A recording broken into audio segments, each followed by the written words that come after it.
People go missing every day, whether they become a victim of a crime or maybe became a runaway for reasons beyond our knowledge. Getting lost while hiking in nature can be easy, but sometimes things don't quite work out and families and friends are left with unanswered questions. Number 5. Boris Weissfeller was an experienced hiker and math professor at Penn State. At the age of 44, he was hiking alone in the Andes Mountains of Chile when he vanished into thin air. According to the Chilean government, he drowned while crossing the river, but his body was never found. On top of that, there were conflicting eyewitness accounts.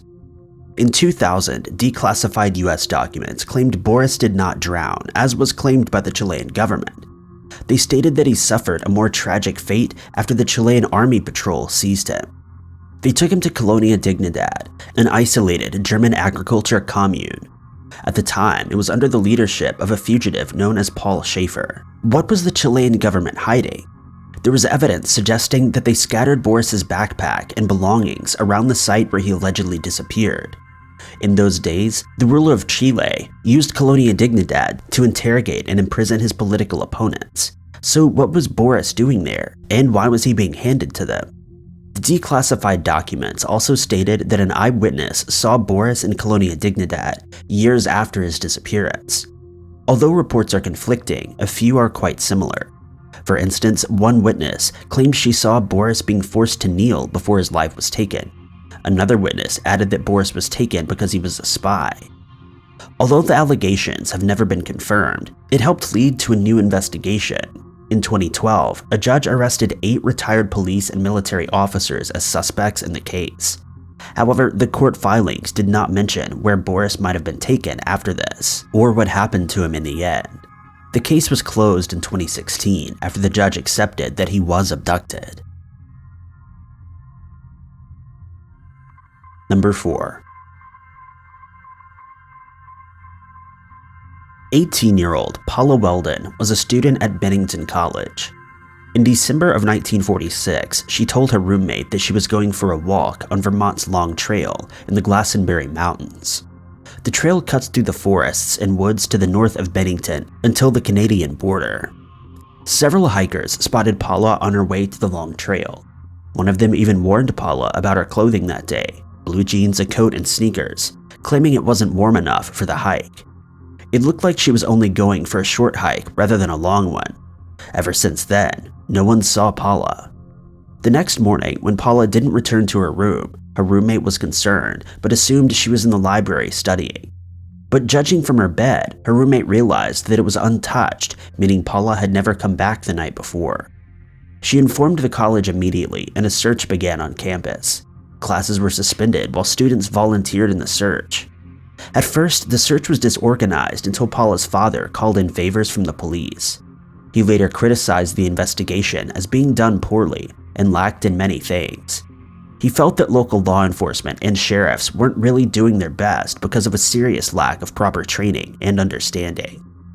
In an effort to do better, the Vermont legislature formed the Vermont State Police several months after Paula's disappearance. As the search went on, her family and friends couldn't figure out what happened to her, but had their own theories. They suspect that Paula was prepared to run away and live a new life. Others thought she ran off with a secret lover, although this is unlikely. Another theory suggests that she may have gotten hit in the head, causing a concussion during her hike, and she now suffers from amnesia. There were also reports that she was ready to end her life due to depression, but nothing solid was backing that idea.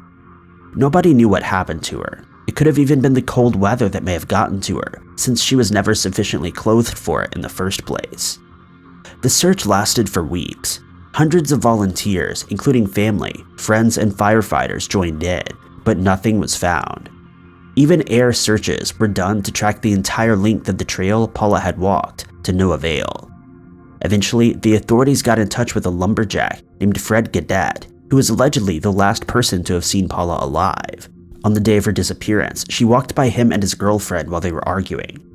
According to a few conflicting reports, Fred either stormed off into his shack and spent the evening, or he got into his truck and drove up the same trail Paula took. Fred became a person of interest in the case, and at some point, a suspect when the case was reopened in 1952. He had apparently boasted about knowing Paula's remains' whereabouts, but quickly claimed that it wasn't the truth when questioned about it. With a lack of development in the case, it eventually went cold, and Paula Weldon remains missing to this day. Number 3. One of the oldest missing persons cases is that of Jon Devine, who went missing in September of 1997. He was 73 when he disappeared in Olympic National Park in Washington State. He was an experienced hiker who knew how to handle himself in the wilderness. His intention was to climb Mount Baldy. Devine was camping with his friend, Greg Balzer, but they split up on the day that Devine went missing. Balzer went off to hunt while Devine took off on his own. He was carrying very little food and gear for what he intended to be an all-day hike.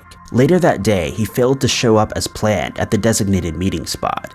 His family then reported him to the authorities. The ongoing search lasted a full week. Authorities decided to use a rescue helicopter to search the park, but tragedy struck again when the helicopter crashed shortly after taking off from the mountainside.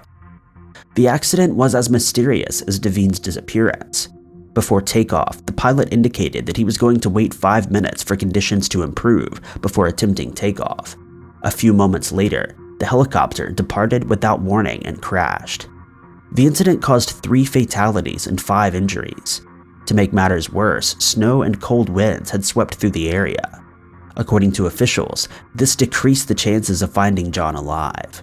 On top of this, Jon's friends and family said that he wouldn't have wanted to put people in danger on his behalf. Hence, the search was sadly brought to a stop. Looking back, people began to wonder about the helicopter crash. It was as mysterious as Jon's disappearance. A conspiracy theory that powerful people did not want Jon to be found began to spread. If he'd only been found, the theories could have been better sustained or maybe even resolved. At least 3 other people have disappeared in Olympic National Park in the past 30 years without a trace. There seems to be something very eerie happening in American national parks. In fact, each year, the majority of missing cases develop in these parks. Number 2. In February of 1959, 9 ski hikers set out for a camping trip in the mountains of Russia. The first evening, they camped on a slope, had some dinner, and went to sleep. What happened next is a mystery, as none of them would live to tell the story. A few weeks later, friends and relatives began to worry when they never made it home.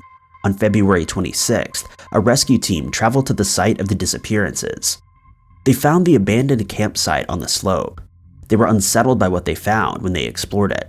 For starters, the tents were ripped open from the inside. There were also many footprints left by the group, some wearing socks, some wearing a single shoe, and some barefoot. They led to the edge of a nearby wooded area. Then they found 2 bodies, both shoeless and without clothes. They continued the search and came to find the other bodies here and there. Investigators attempted to reconstruct what happened that night based on the recovered evidence. They established that something woke the hikers up and provoked them into cutting their tents and fleeing down the slope, but it remains unclear what could have caused the group to flee from their tents to begin with. People speculated many things, some based on conspiracy theories. There was talk that the KGB or even paranormal activity was behind it all. Other theories ranged from wild animals to gravity anomalies to military cover-ups. Some even suspected UFO activity. Recent searches have revealed that a rare weather phenomenon known as infrasound could have been behind the mystery. Infrasound is formed when the air flows over a summit. It can result in a range of strange sensations in people, including anxiety, extreme sorrow, and chills. To an extent, this explained a lot of what was seen that night. In 2019, another investigation established that a catabolic wind is the most likely explanation. Catabolic winds are somewhat rare events and can be violent. Another realistic explanation was brought forward by the Russian government in June of 2020. They'd started investigating the incident in 2019, and according to them, an avalanche was behind it. It had forced the group out of their tents and caused low visibility. The group likely passed away due to hypothermia. Number 1. The Highway of Tears is a 450-mile corridor of Highway 16 in Canada, which has been the location of many crimes and disappearances since 1970. It was named during a vigil held by Florence Naziel in 1998, while he was thinking of the families of victims crying over their loved ones. A giant yellow sign cautions ladies from hitchhiking on this road and warns that there's a criminal on the loose. Several people have been convicted in cases related to the Highway of Tears. 3 famous serial criminals are among those charged. Although he was not implicated in any Highway of Tears cases, Bobby Jack Fowler was involved in 3 of them. The eerie background of this story is most victims were Indigenous women, and sadly, when an Indigenous woman goes missing, there's a lack of response from the police, the public, and a lot of victim blaming. People state that the victims should not hitchhike alone. There was also an assumption that the woman who disappeared was running away from poverty and widespread domestic violence at home. Some critics argue that the lack of investigations into these cases is the result of systematic racism. In 2002 and 2011, 2 Caucasian women were hitchhiking and disappeared, but they got attention all over the news. There was a reward, and it resulted in one of the largest searches in the history of British Columbia.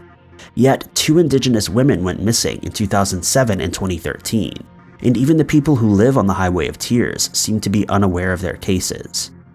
Another factor leading to the disappearances is that the area is isolated and remote. Poverty and a lack of public transportation mean many Indigenous women hike along Highway 16. There's still much debate over the exact number of women who've gone missing and deceased. Indigenous leaders estimate that the number of victims is above 50. Thank you guys so much for watching. If you liked this video, be sure to hit that like button. Also, don't forget to subscribe and click that notification bell to keep up to date with all of our future uploads. But I've been Ty Knotts, and I'll catch you guys in the next video.